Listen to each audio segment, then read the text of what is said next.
Hi everyone! Tara, gagawa tayo ng isang pang-minindal. Dalawang sangkap lang ito pero swak ang lasa. Meron tayong Coco Mama cream or fresh gata, whatever. 400 ml at brown sugar. Parang paubos na ang asukal. Meron tayong saging at meron tayong glutinous rice flour.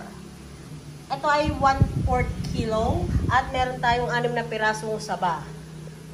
Tara, luto na tayo. Kumukulo na yung ating pinapakulong gata. At pwede na nating ihulog yung ating bilo-bilo. Daan-dahan, isa-isa lang. Malinis po yung kamay ko. Huwag po natin bigla-bigla init siya masama kasi pag naluto yan, dikit-dikit din sila. Kaya medyo hiwa-hiwalayin din lang natin.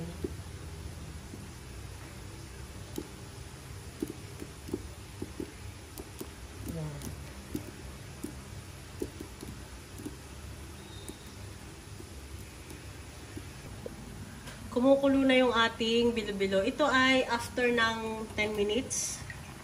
Or depende lang din siguro kung gaano kadami. Ilagay na natin yung ating saging na sabaw. Mga Mars, nalagay ko na pala yung saging kanina. Nakalimutan ko lang siyang i-film. Ito na yung after ng 5 minutes. Medyo malapit na rin maluto yung ating saging.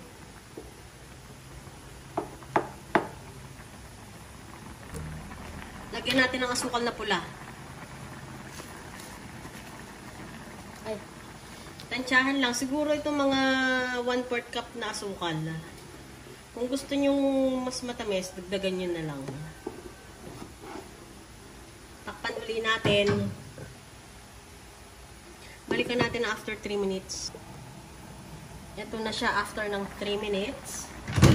Ilagay natin yung ating huling gata.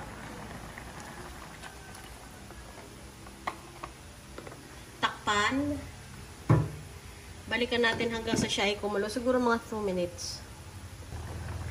Mga Mars, luto na ang ating bilo-bilo. Or pinalto, kung ano man ang tawag nyo. Dalawang sangka, pero swak ang lasa. Basta kumpleto sa gata. Malinamnam. Well, maraming salamat sa panonood. Ingat tayo lagi.